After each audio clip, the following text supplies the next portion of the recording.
welcome to Smarter Ad Campaigns with AI-powered marketing. So, little disclaimer for those who have not been here before. So, I am Lia Martin. Hi, a lot of you know that. So, I'm also the operations ambassador for the Market Center. And I have a specific thing that I need to teach. And they give me that script. However, they did not give me the slides. So, I took screenshots from the presentation. So, you'll see as we move on. There is like little clips of the person who actually talks. All right. So, they want me to teach a specific way, but I always go rogue. So I do a summary of what we are going to talk about, and then we workshop stuff. So I'm really excited today for this in particular. Happens every time. I've done it 87 times. The glass never breaks. So I think it's really hard to get over. Yeah, well, that starts my friend. Walking down. I am also very excited for this group in particular because I few of you who absolutely nerd out on AI. So we can really collaborate and work together on our social media, on how we're actually generating ads, figuring out our ad campaigns, calendars, scheduling that in advance, all that fun stuff. All right, so does anybody use marketing in their careers? Raise your hands. Great. Not every single one of you, I don't know what you're doing. And we're not talking just about social media marketing, we're also talking about emails, campaigns, stuff like that. This is mainly surrounded, like this topic is about social media ads. The prompts for them, how people are kind of running them. Okay, so we are going to get to that. So why is AI a game changer for ad campaigns? It saves time. Can anybody tell me how they save time using AI for their marketing? Script writing, yeah. Keep going. Pictures, full executive salary for an entire month of posting. Research, Graphics. yeah. SEO, like I don't think I know what it is. Yeah. You don't want to. I use it at a very basic level. Right now, I'm using it to generate all of the captions for the ad. So instead of trying to, you're not allowed backing in a computer class. Okay, so I have spent so much time trying to figure out captions for ads, like when I first started 6 years ago, and now I can just put in the ad itself into ChatGPT and say, write me a caption for Instagram. So that is all pretty much done for me. I can do it in advance. I have like a content calendar that I have for every single month that I have written, things like that. It also increases your return on investment because if you're just trying to like shoot in the dark when it comes to ads, none of us are professional marketers at the end of the day, I don't think. So I've seen a lot of really crappy social media. Honestly, I have produced a lot of crappy social media. So when we can actually leverage AI, ChatGPT, Grok, stuff like that to put us in the direction of the clients that we want to target, the types of goals that we have, we are going to create better ads that will convert leads and capture leads. So especially if you're paying for them, you don't want to just pay on an ad that you're not really sure if it's going to work. And then enhanced targeting. Does anybody use ChatGPT for targeting? No, you do. Can you talk about that a little bit? I mean, I've recently pivoted my business in commercial real estate to focus in on Latino entrepreneurs, small business to mid-cap. And I've used ChatGPT not only for helping me find like the right channels to be able to speak to this audience, but also like what are like the top 3 things that, are important for this particular niche within commercial real estate. So, and it's been effective. I mean, my first real campaign, I was just focusing on YouTube and creating that audience. And I've already had over 1,000 views just from, listening to what ChatGPT says to target. So it's been great. Yeah. Leverage KW Empower. Collaborate with them on social media, like literally the collaboration feature. Maybe they'll also post it on their page because when we did our marketing launch, we collaborated with them. Yeah, see if they're going to do it, but I'm not going to do it. So, and this targeting. Okay. I used to use it like at my old job when I was selling print advertising. I would drop in I would try to find local magazines and newspapers or whatever that were also released that had digital copies, so I could actually download the PDF online, but were released as print. and then I would plug them all in and have it isolate. I was pretty much calling realtors to try to sell them ads. Isolate the realtors that took out ads in multiple different publications, so that I would only be calling people that I knew had a history of actually paying for print advertising, versus just calling every single person in the magazine that had an ad. It's we're only digital. So Yeah. Does anybody have social media goals? I mean, yeah. What are your goals? One of my goals, so I run my team's social media page. I can definitely do better on my personal one. My main goal is retention. So like on our team, we have content day, and pages have fun with that. They are creating content that they actually want to post on their social media. So it nourishes our page because we can repost things, we can, collaborate on things. But my main goal is retention. What I was taught a long time ago is that, especially with like the business team pages, I don't know if any of you have them, they're not really going to get leads like that. It's your personal pages and you actually meeting a human that's going to get people to interact with you. So I have a lot of really strong opinions that are different than other people's on social media. I don't believe that you should have a separate business page than your personal page. Does anybody have the opposite opinion? I look at it as multiple branches that are, kind of going to the same tree. So I do have like one that is specifically for other agents, service providers, and then I do have more of a personal one that's more focused on me, my individual like shit that I do, right? But it all kind of flows. Yeah, it comes back to the same thing. Going back to your point, mine is education, right? Like that seems to be for my audience like a really big thing. It's like educating them as to what's going on. Yeah. Yeah, give them the basics. Yeah, tell them how to actually do this stuff. Right. how many people do you have on your team now?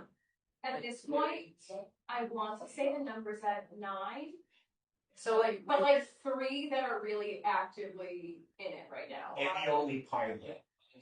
Yes, we do it by the thing is, like, I feel like what makes an actual like main team page or like a page for a brand successful is the like having the people that are actually on the team have their own thriving social media presence that adds to the brand. Like, there's no value in just like, a pure real estate. No one's gonna type that in. No. People know your realtors and people know the people that are on your team. So it's all part of, it's like building a brand through like 6 different accounts that are all related to each other. Like, at the end of the day, you were saying you have like a personal one where you post more stuff about like what you do. Like, that is honestly what people want to see even in the professional world. No one's go, like, I love you, I love your team. I'm not typing in pure real estate and looking at like the new open house that Greg's doing. But if Greg's posting on his social media all the time and he's got a funny presence and I see him popping up because the algorithm feeds him my post, then like, maybe that'll actually take me to your team page or whatever. It's like, building from the bottom there. Yeah, so we are trying to train them, they're pretty good at it because they're young. Yeah. I'm honestly at this point, I'm only 29, but I feel like I'm too old for TikTok. Does anybody else feel that? I jumped on it. I jumped on that thing. That's so crazy. TikTok is wild. I hate it. That I have to do it. Yeah. It's like such, it's. Yeah. But it's also like, we're all fishermen, it's artificial. Exactly. It's like you about have to platform for. Yeah. Yeah. I really like Instagram is where I want to be for the most part. And I pretty much just recycle everything that's geared on Instagram onto Facebook and onto TikTok.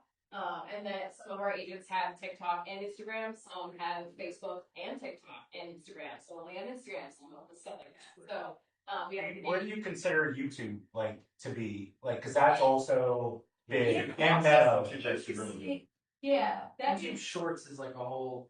it's its own thing. That's not even something that I even like scratch the surface on. We were talking about It's only the biggest. Well, It is. It's the second largest search engine Yeah. behind Google.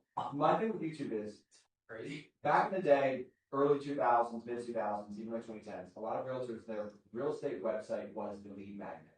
Come to my website and search for properties. But that has become so saturated that like that's not really a great, unique landing spot for someone to learn about you, your brand, and your business. I think a YouTube page has become more that hub and spoke marketing content where you use the social channels and the in-person channels really to drive back to a long form content, really brand and you established with playlists across your different tranches of your business. Like to me, that's the call to action page. That's now the page that is the aggressive capture instead of a real estate website that's like, hey, to continue looking at homes, make sure you sign in. It's like, Right. I will go to any other website to not have to do that anymore. But now that they start with your YouTube channel, so that's been my approach with YouTube specifically. It's like that is replacing the agent search page in terms of its importance and like where the funnel of all your marketing comes. Yeah, YouTube's like your bio now, or it's like where people can actually learn about, like, you know, it's like you're saying long form content or whatever. It's like if that's the main place where someone can come and see you speak for 45 minutes or whatever and go through everything that you post. And if they Google you, Google is going to support YouTube searches. Big time. Because they own it. It's the algorithm. Right? Yeah. Like if they put in Connor Tuck Realtor, Jersey, PA, whatever, like YouTube, my YouTube page is going to be like one of the first things that pops up. Now my social channels will of course come up there too, but like they're going to support your YouTube stuff. And so that's why even coming back to your AI part of this is like using the captions of your YouTube videos to have like keyword density, keyword like strings and things like that, because that all flows into the SEO for all your stuff too. So that's been the biggest change I've done is like I'm now using it for all my caption creates for any videos that I make because it's the search for me and for those keywords in our market too. My goal at the end of every single one of these workshops is also like, obviously we're all talking right now. This isn't something that I'm just gonna like talk at you for 45 minutes and let you ask questions for 15 and you're not really gonna get anything. Like I just wrote down something, a task to do, which is to leverage his YouTube on our team page. So my goal is always to give you all something that you're actually going to do on your laptops, on your computers at the end of this. The last mastermind that we had, we actually talked about leveraging AI for follow-up campaigns and things like that. So that comes after this, and we'll touch on that a little bit. But yeah, AI, we talked about it last time. If you're not in it, you're already behind. I started a little late in the game, but I think I'm catching up pretty quick. So I'm very excited to just kind of keep talking about all of this with you and learning this. Okay, best practices for running effective real estate ads. Know your audience. We talked about targeting. So I have a really strong opinion on knowing your audience, and that is think about yourself as a consumer. You want regular buyers and sellers to, you know, click on you and interact with you and get leads off of social media. Think about other real estate pages that you're seeing, other pages that have nothing to do with real estate. And what do you like about them? What do you not like? What posts do you actually stick to, and what posts do you just swipe from? Like right now, I'm 29, I'm a millennial, I live in a major city, so like I'm the home buying age a little bit. I mean, the average age of the first time home buyer at this point is about like 44. But I'm essentially targeting like myself. So if you don't really like seeing business pages that only post flat Canva ads, and Connor and I were kind of talking about this a little bit, which I do want you to expand on that, because I think that's a very interesting discussion because I hate that it's true and I disagree with it. But so think about what you actually see as a consumer. What ads do you click on? What makes you want to learn more? And then just replicate that on your own page. So, you know, bringing back the idea of having not a separate business and a personal page. What people want, your followers, they want to see you. They want to see your life. Part of your life is real estate. You will post your listings, you will post your open houses, but why not also post, you know, you went on date night and here's the food that I ate.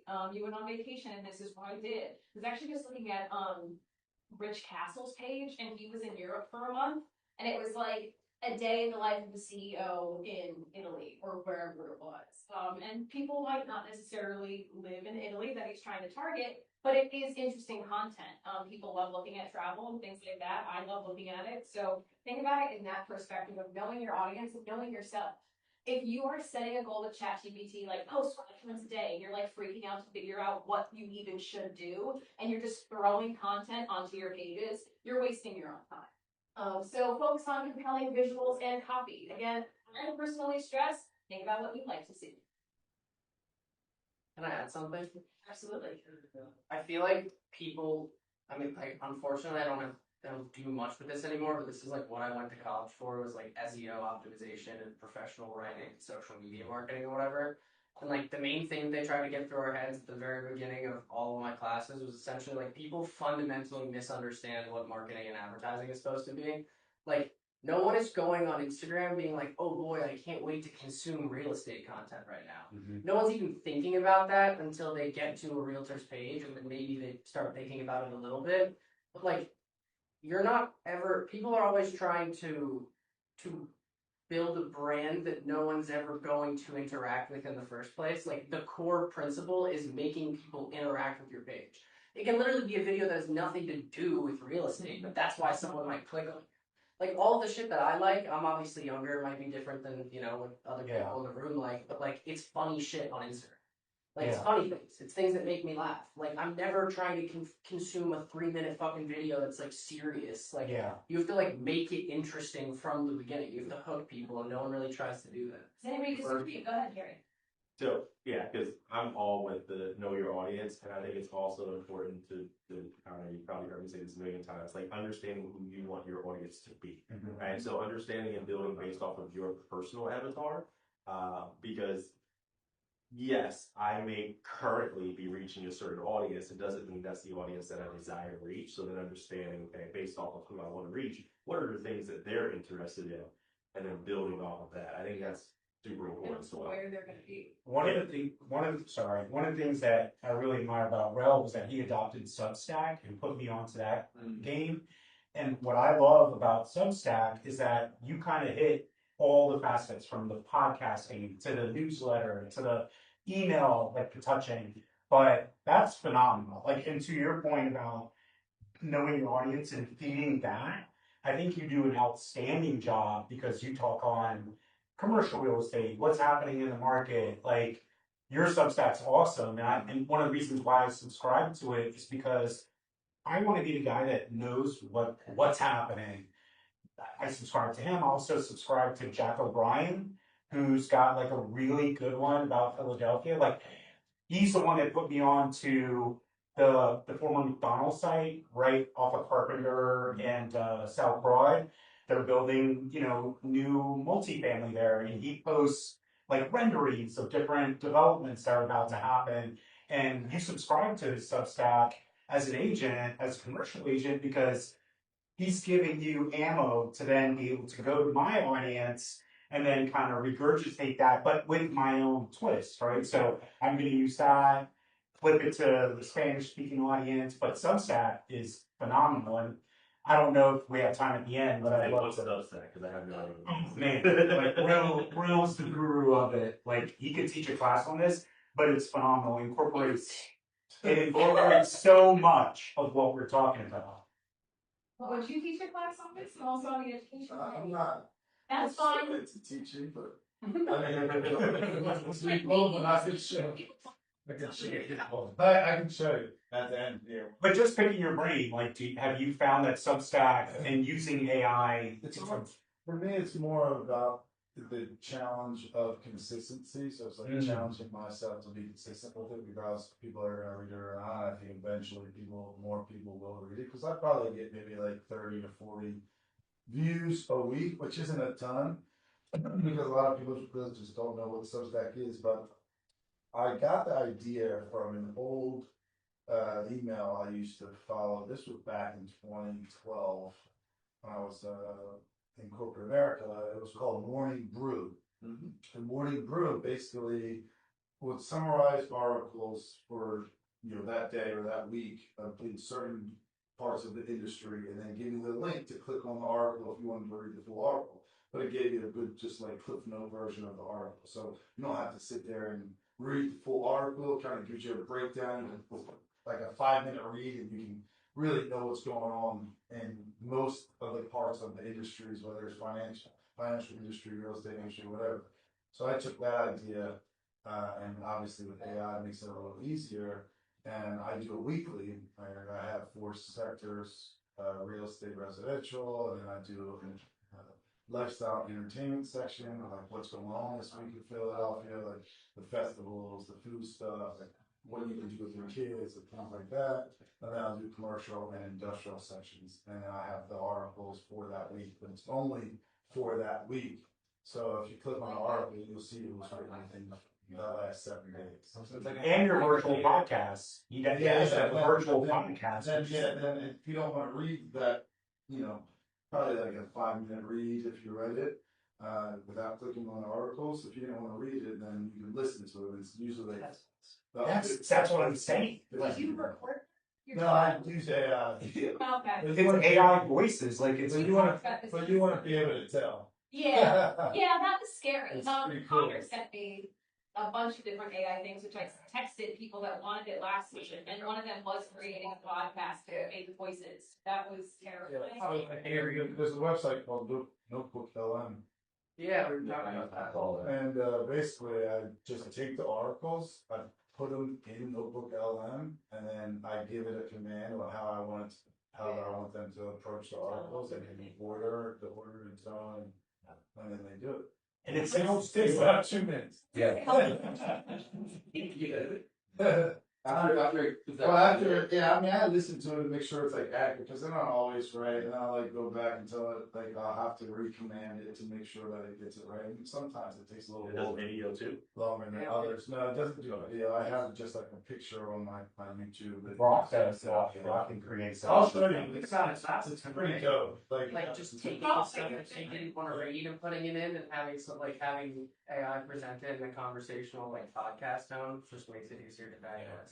you have voicelab.io, another one for clone your voice and then do a person. Voice lab. It's a scary thing. Weird. I was gonna say, I think I'm like weird feelings. Sam Walt went on an interview and said, he's like, I'm actually really nervous for the next 5 years for fraud.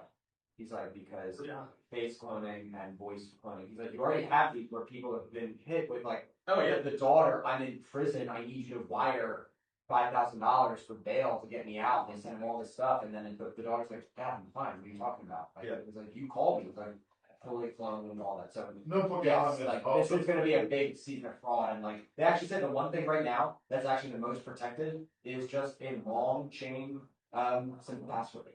Like, a very simple password. Like, I don't use voice or the double click for my facial recognition anymore for anything on my iPhone. I exclusively do it based on incodes and passcodes and passwords. Dude, I was just at the airport. They don't even check your passport anymore. It's just facial recognition. You can do Like, literally didn't even talk to anyone at customs. Just walked through customs. It's fucking wild. They also tell you might have gone through a back challenge. Yeah, I was on tarmac. It was weird. Really? Do you use Clear? What's that? Oh, that's do you use Clear? No, I didn't use Clear. Or was it the old? They were hawking to me though. They were like, "You could skip the line." And I was like, "I'm been in the line." You got a little stress. But it's this is exactly how this goes. We're having real-time discussions about what is actually happening. But I had to drop the Substack because that's kind of where I love it. I think that again we all live busy lives. You were talking about like knowing your audience, and we can all relate, particularly 30, 40, kids, family, wives, events. We don't have time. So when I'm thinking about my customer, I'm thinking also they don't have time. How can I provide the most bang for my buck, whether that's in short form content, long form content, and consistency, like what he's talking about. And that's where I think you leverage AI in terms of. Sucks that I said that because like I didn't do it this week. Well, I did it. You didn't do it yet. No, I'm not going to do it this week. I had a friend in town. So next week will be 2 weeks of all. No one's gonna. You're not gonna have people invested in your content enough to just sit down and watch long form content unless you build it up with short form. Like no one's ever going to be the one to come to your YouTube channel and watch your shit unless they were hooked on some sort of short form something on a different platform. Or be it, YouTube shorts. Like I've clicked on YouTube accounts because I end up watching a fucking short for 45 seconds and like that's how I get there because something hooked me to a game. Or we watched that crime on Instagram, and we were like, Yeah, dude, we were don't scratch it. I was scrolling through like 7 different posts because the But person it's got a certain thing on you're just like, hooked.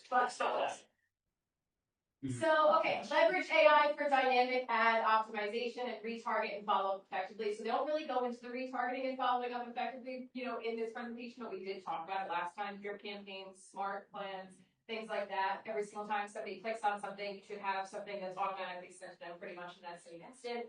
Like if you're at a building house and you put in your database, then something will come out. If you're running ads through campaign or through a different platform, once the person signs up and gets in there, you're immediately sending us. Okay, so what is Monday's pretty good for that, like for automated mess, like Monday.com. You can essentially just make it so anytime you enter, like if you were to just, put someone in your database because they signed their name on a list of an open house, it would just like automatically send them an email and follow up with them in a week and stuff like that. Has any question used have been able to figure out retargeting ads, use retargeting ads? My whole career was in digital marketing in higher ed realm. So we used Facebook Meta, LinkedIn, Snapchat for retargeting purposes a lot. What is retargeting? So once you click on a digital ad, the cookies in your computer will basically go to Google, like, this person clicked on this ad for this DSW shoe. They see it all the time. They see it all the time. So you see like email pop up like how they always, that's retargeting. Okay. So it's always come back in circle. Yep. And we saw most of our leads come. We were doing it for like enrollment purposes. So we would get leads that would click on a ad for our graduate program, whatever.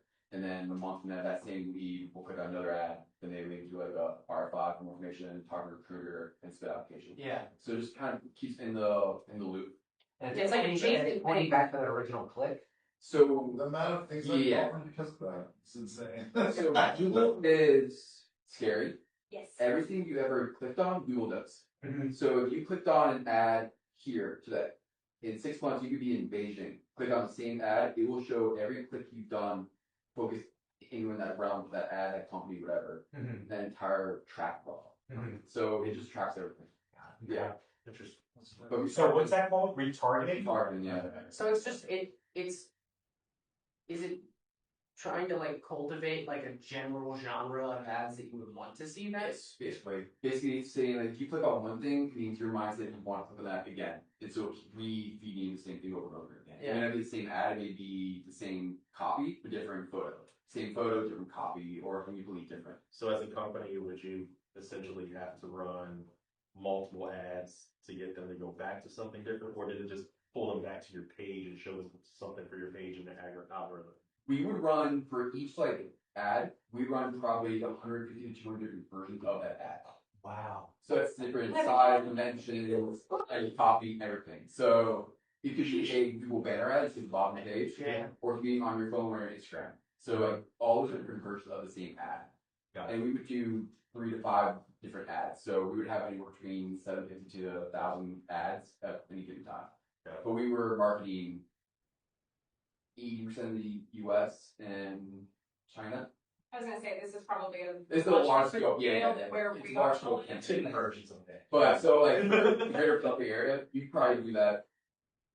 Maybe Yeah. 50. They did give So some. that'd be on one platform, like all of the So- different versions were. I don't want to. Google owns YouTube, and then Meta has like Facebook, Instagram. They've heard of billion of those things, and then from there you can go off from there. Yeah. So if you used to do like Meta ads, you're gonna hit all the Facebook. Oh, so you would do it through like Basically, yeah, Facebook, Facebook campaign.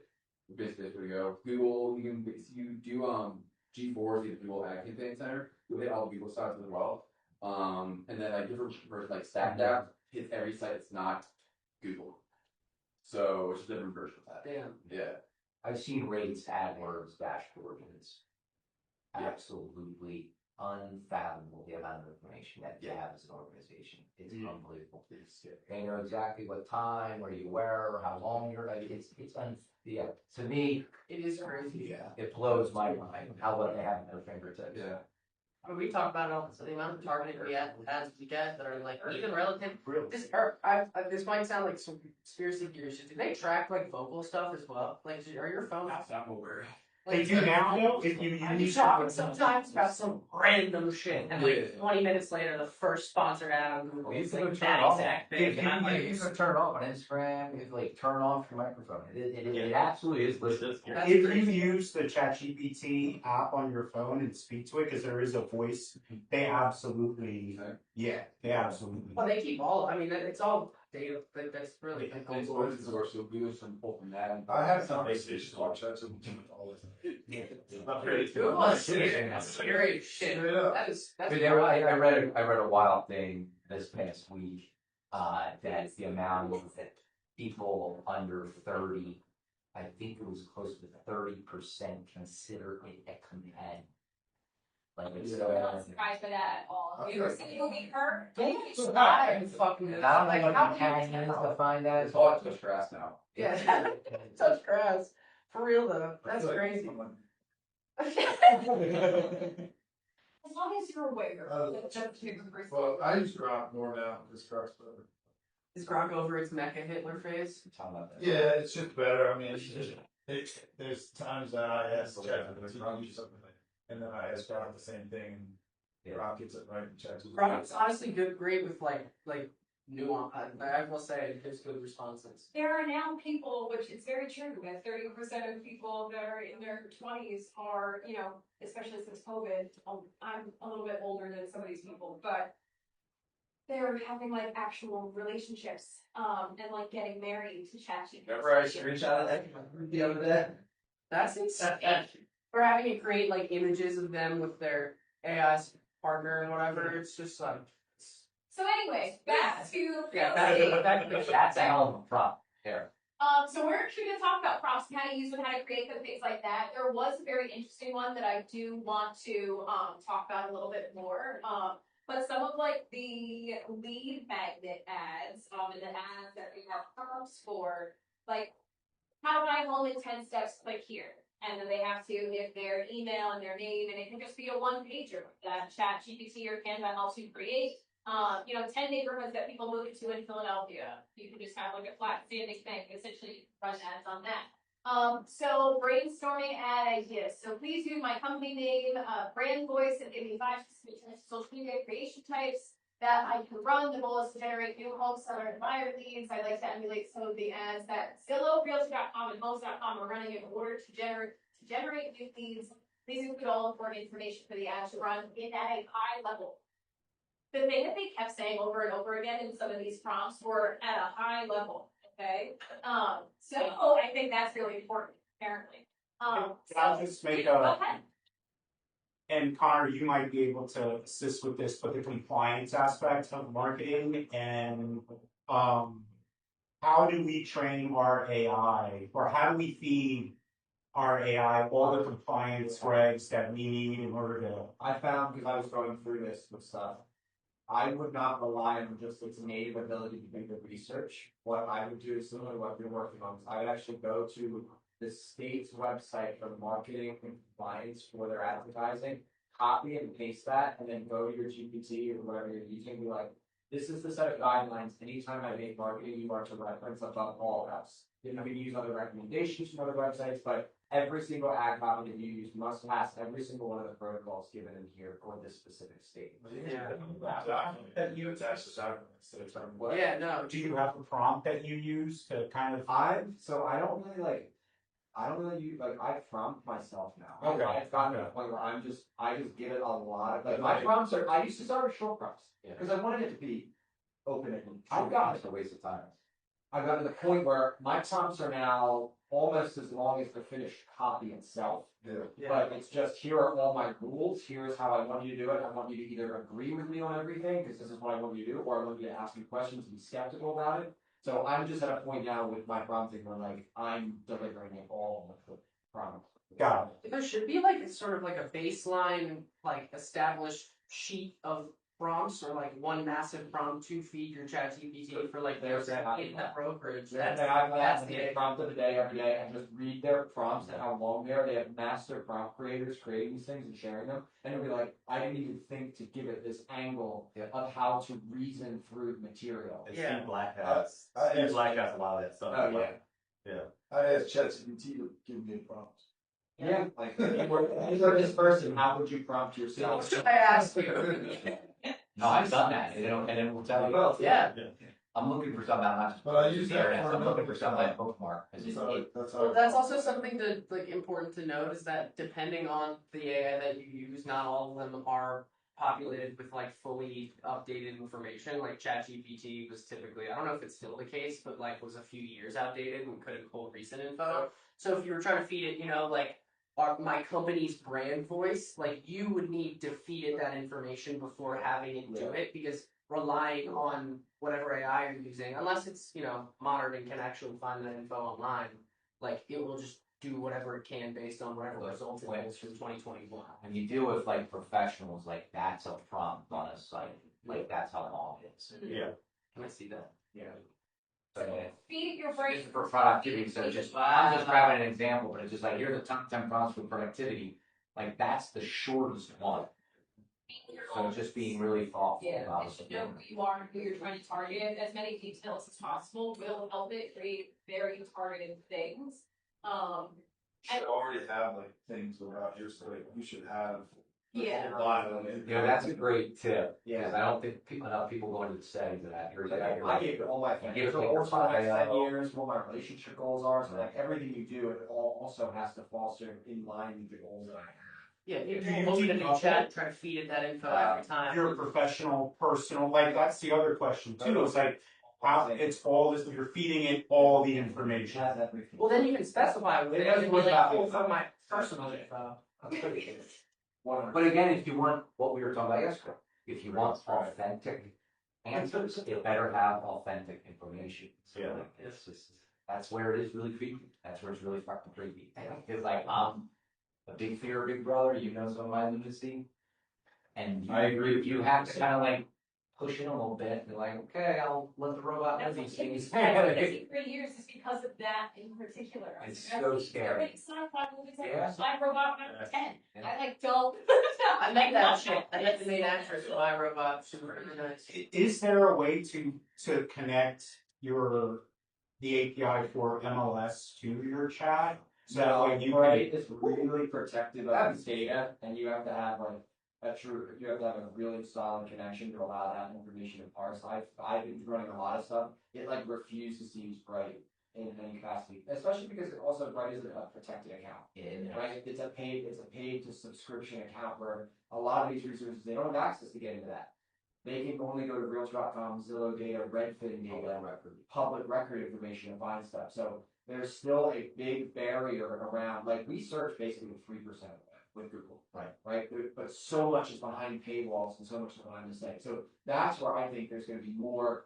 Bright's going to come out with its own chat GPT interface to interact with its own data that it can control a little bit. It's something that, But as is right now, couldn't you? Let's just say because you have different searches, right? So I could search everything that's close in Manayunk over the course of 90 days. Export that into an Excel spreadsheet. To your point, upload that data and then ask chat to go through. sure, yeah, and then export it and then import it in. And You then can't from do this that. data set, right? Sure, yeah, you can read a CSV file. Okay. I mean, we have, so that is the big next phase is coming. It'll get private and corporations like Gary Keller is gonna let it inside the walls. Yeah. So we just did that at rate about probably 2-3 weeks ago. And it is a whole other prolific level. So now we connected our software system. So now think about that. We just connected it to everything. It did everything about every borrower and every aspect of the loan software origination system. So it's destroyed already in 2 weeks, like every internet that we have. Because why would you go to the internet? Right. You just type. Give me all my clock expirations in the next 30 days. Dude, How many that's purchases am I probably doing in Montgomery County? That is so What nuts. every rate that every client really done over 6%, then just on guide levels here. Okay. The guidelines a little bit scarier, but yeah, it's coming. So I think that's what's gonna happen. You're gonna have these AIs start coming inside the Keller Williams. Yeah. It's gonna be your HR consultant. It's gonna be your payroll consultant. It's gonna know your marketing rules. Yeah. There are, I'm sure this is Is that coming. what KBIQ is? Yeah, so Gary has his own his own Gary AI, and Like it's only the so it's about loan officer. yeah, because he level uses assist- proficiency AI or something like that, or Perplexity? Perplexity. So he uses Perplexity and he uses 4 others. But for instance, all the last masterminds he did in for May Camp, he does the paid masterminds ahead of time, and he did the team leader trainings and everything. It's a book about this dude that he's coaching from. Everything was written in there based off of his own personal AI that he's built in. What were you saying? Companies like Boeing, J&J, they all have their internal AIs already set up that way, so it's gonna be from no matter what. Yeah, they probably rolled that stuff out like a decade ago. It's still As this stuff progresses, keep in mind, fair housing laws, as we grow, we're gonna get more laws, guidelines, and restrictions regarding AI and using it in our business. So just always make sure that you're in front of it, and not behind it.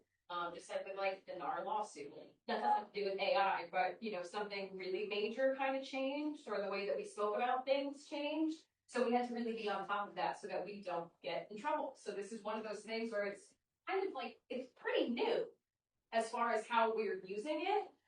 So there's going to be way more restrictions coming out as time goes on, based on which one of us does something wrong that pisses off the consumer. So you know, just keep that in mind. All That was right. a year or two ago, right? There's still buyer agents. That's crazy. I thought there wasn't going to be buyers agents anymore. Oh yeah, we're all gonna be in Like jobs. 3 days away from the anniversary. Nobody's gonna have Is it a jobs. year? August 17th, Oh 2020. my God, it's felt Wow. felt like two. I called it the NAR 17 for a while. I think ours That's how I like teed up. That's pretty good. Let me ask you a question, right? Like, how do you move up the rank? So let's just say I'm a client of mine. Hey, I'm looking for commercial real estate agents in Philadelphia. How do I get my name on the AI platform for it to pull me up? Or in residential, I'm looking for the top agents in 19145. How do we? I think that's where the SEO world. Yeah. Is that where the It's SEO still- is it pulling from It's still SEO? pulling from, yeah. It is. If Okay. it's giving you like a tiered list, just like the best or whatever, it's still pulling from Google results. So it's like any your present. Or like if I ask them, give me the highest reviewed agents for Graduate Hospital. Yeah, but that's the thing, right? You can gain that by having every single person you ever work with. If you're like, hey, please give me a good Google. And review. venture Do guys that 1,000 times. Right. If someone's searching, you know, commercial agents, the best reviews in Philly, you will spot. In my opinion, people are going to be searching using AI more so than they are the search engines. Yeah. So, People is almost a Some cheap kind of vacation. yeah. And now you won't stop getting ads for all of these adult years of Mexico. So how do we so you're saying as a business invest in the SEO specifically targeting like how do you focus to be that AI result, that reply? Where are you guys? Are you like what's that out, blog out? What kind of content you put out there? Gotcha. Like, it depends what you're trying. You can go a blog something every Marketing week. is the whole presentation. That's going to be pulling the SEO from there. You do that for Or all if it's static website, it's not being updated. Fine. Not for the Right. operations community. Right. Send up Right. screenshots. I got a pretty simple tip Text me. from the guy who runs this parade, who is like a genius. Make sure all your stuff is consistent. That your name is spelled the exact same way. That you don't have a middle initial somewhere, not one somewhere else. That you don't have 729 S Broad Street one place and 729 Broad Street another. All that stuff matters. So in your customer data profile, they call it a CDP, a customer data profile. I mean, what you were describing, all these internal information they have, that CDP captures all that. And if there's any inconsistencies, it doesn't like it. But if everything is the same exact way and in the same exact format on every single website, obviously the internet's love that apparently. And you will pop up as the same person every time. Is there a way to either update all of that stuff at one time? Because I'm sure there are places that were popping up that we don't even necessarily realize. Yeah, we have, what's that called, Bird Eye, right? Yeah. I think the company is called Bird Eye. Now, again, we have like, you know, contracts and this kind of stuff. We're on a little bit up here. I'm a W-2, right? I'm not independent contractor like you guys. I'm an employee. So no, Bird Eye is what we use. And they have a corporate account, yes, it's kind of creepy where I'll get it as like, hey Jason, this review was 3 stars. You better call Mr. Smith. Like, it's creepy as hell. Like, they put my name anywhere on the internet, it finds it. And it's like, good review, bad review. So it's like you're branding, branding awareness on the internet. It gives us crap, so it's 0 to 10, 1 to 10. You get an 8, gives you crap. Right. So I got one for an app I did. It's a turnkey file. She gave me an 8. It was like day 2 of the transaction. I was like, I talked to you for a minute. I was like, I thought an 8 was really good. I didn't want to give you a 10 because that's perfect. And like, there's always room to improve. And then my company sends me that email, and it's like, you did poor. Yeah. I'm like, all right. You could have just done better. Well, because and this is what else. Apparently, you don't get it all. You suck. Always smart. You say, so they use that, what's it called, the net promoter Oh, score. it is. The net promoter score is that kind of standard amongst all. So we have to use those. So we use those like NPS score, right? Yeah. Yeah. So So that's every what's class tied. that you teach, you have to do it. You get an NPS score afterwards, and KWRI will basically come in and they'll interview you again based off of your scores and tell you where you can and can't coach and all that. Yeah, and then 8 was, I remember when I first came in, like, wait, 8, I'm getting called out. Yes. Man, 9 or 10s. Yep. Yeah, bullshit, but It's the same thing in KW world though. Yeah. Yeah. Well, because they published it on the corporate level, like, it's a really important, like, rate exceeded Apple, like, a couple of years, and we had a whole thing about it. That was a really big deal, because Apple, I think, consistently is the #1 NPS score in the world right now. So Anyway, I also love these masterminds, especially the AI stuff, because I can like see everybody's gears turning as you have conversations. It's really fun. So has anybody used a type of prompt like this? This is the first time I've actually seen this, which is like, I have this listing.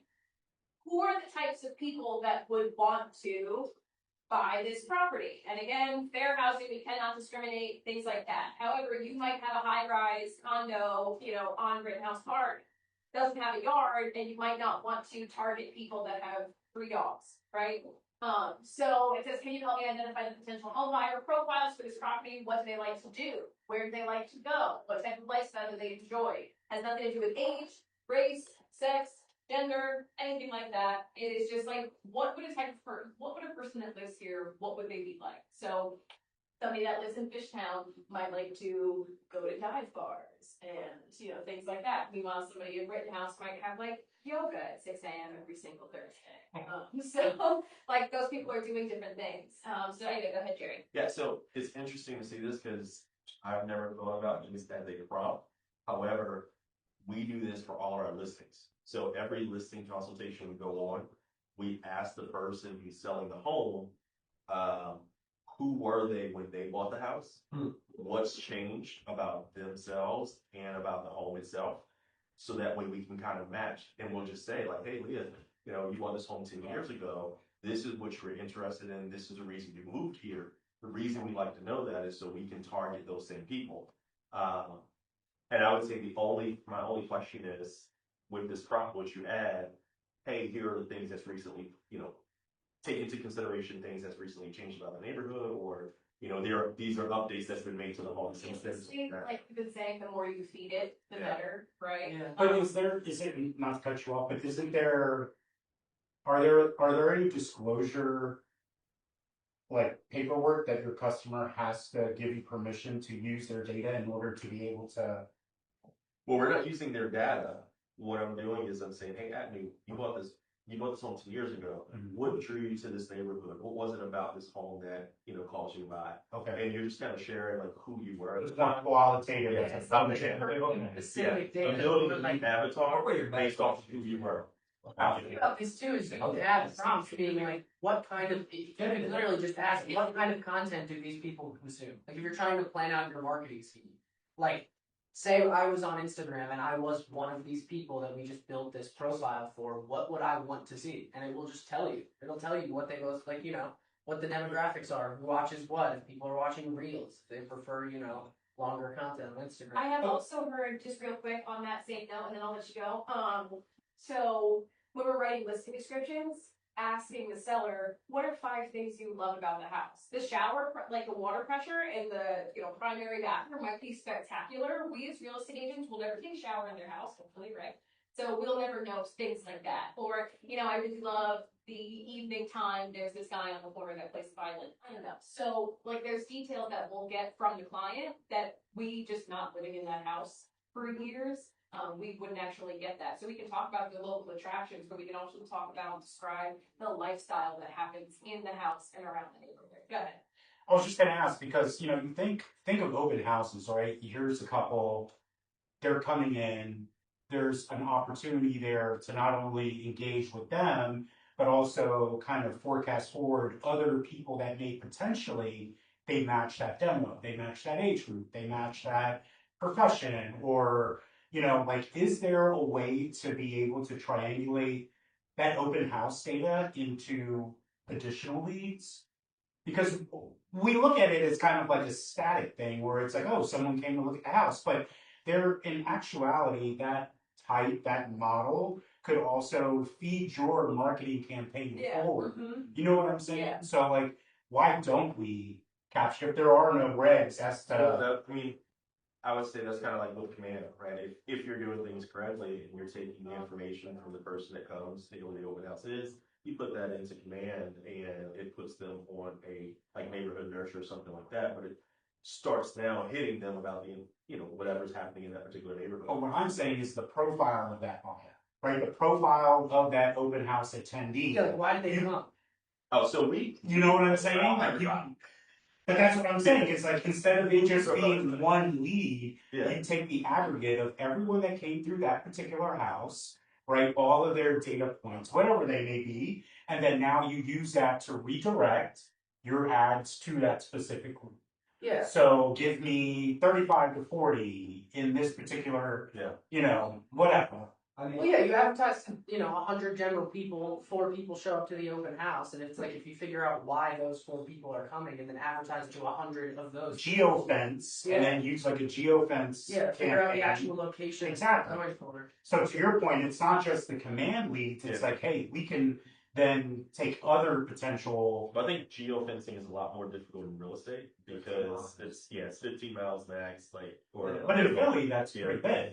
It's more than Philly, yeah. Yeah, that's pretty big. Philly's only like 8 by 8. New Jersey and into the Yeah, so it's at least for me, what I found is instead of doing like ads and paid ads on real estate, I do ads and paid ads on things that might come back to real estate, but aren't real estate related, and we can be more targeted. Gotcha. And just so you know, from a prompt standpoint, where it said like please act as a real estate marketer, if you have your information in there and you've been dealing with AI, you don't need to do that part because it already knows. Okay, that's your real estate. Yeah. Role is what you do, and when you're asking a specific question about real estate, it already knows that. Yeah, like it knows if you've been using it, it knows your. Yeah, but if you haven't used it, it's your first time. Absolutely, do it that way. Please act as a real estate marketer. Coming back to like the open house stuff, and you start to get like tell me a little bit about yourself. I also think, because I'm kind of like the smart plan guy, that's always been my like interest. Before we used to really just do like mass marketing, right? It would just be billboard style, singular newsletter shop. Then we got to the campaign of like, all right, now let's segment between like buyers and sellers. All right, now let's segment between like first time buyers and second time buyers and move ups. I think now with your ability to add a profile, I think you can literally have custom follow-up campaigns for every single person in your database based exclusively on their life. That's huge. How would that work? So for me, the cadence of touches is going to be fairly standard. They're going to receive an email from me bi-weekly or monthly or whatever your cadence is. But then, if I know a lot about you and I've gotten some dogs, preferences, shopping, Kids, exactly, all this stuff, schools. I'm going to say, I want to deliver this real estate content to you, but I want you to do it through the lens of a dog owner with 2 kids who's bought and sold one home before, who has this basic financial background, who showed interest in the outside of the homes more than the inside of the homes, and then give all the same information, but now metaphorically weave in these concepts so that it's more appealing to them. So for me, I'm at a point now where every person that comes in, it's shifting the needs analysis questions that I'm asking your environment and looking console. Because now every person that comes in my database will have a custom smart plan that's just for them based on it. That's cool. So that's the part. I understand getting the information and prorating it. I guess my question is, let's just say you're a perfect 201 person, right? You have 201 people in your database. Are you now giving 201 different prompts? Or is there AI set up that allows it to write a prompt for that I can tell it my cadence that I want, and I can tell it that you're going to receive information from me like this in the future about different things. When I do a forward slash smart plane custom, I just put that at the top, and then I just put the buyer profile. It'll already know from a previous prompt that, oh, anytime he puts this forward slash in, that goes right back to this previous set of guidelines, and it'll give me the first email, the first text, the first call script, and then emails to Yeah, so it's like That's your next class, Connor. Write it down. I'm just now thinking in my head, that's 201, Yeah, 203 different. Now, I would love Yeah. if my command and my ChatGPT Would work together. just linked, Yes. so that I could That's say, huge. insert yourself. Now, technically, I could use Zapier as an With ChatGPT? That's where so I'm curious about if I can have Zapier connect to ChatGPT on the back end, connect into command on the front end, which I know how to do, Yeah. and then I can create an algorithm basically of the steps that I want to take, open smart plans, create smart plan, add all these steps and add this text, add Yes. this text, add this text, assign tag, and hit launch. Like I want to be able to do that now just by going in and dropping the profile in ChatGPT and have like hashtag custom smart plan, hashtag zap, hashtag command, hashtag new contact entry, and then just put the profile in and it'll set the contact up, set the smart plan up, and it's all personalized. So that's where I'm trying to get to the stats of these things. Yeah, and I'm with you because we collect that information up front, and then after closing or anything else, we also go through. We get all your likes. Like we ask for favorite snacks, favorite drinks. Like we get all that stuff, so we have reasons to reach out.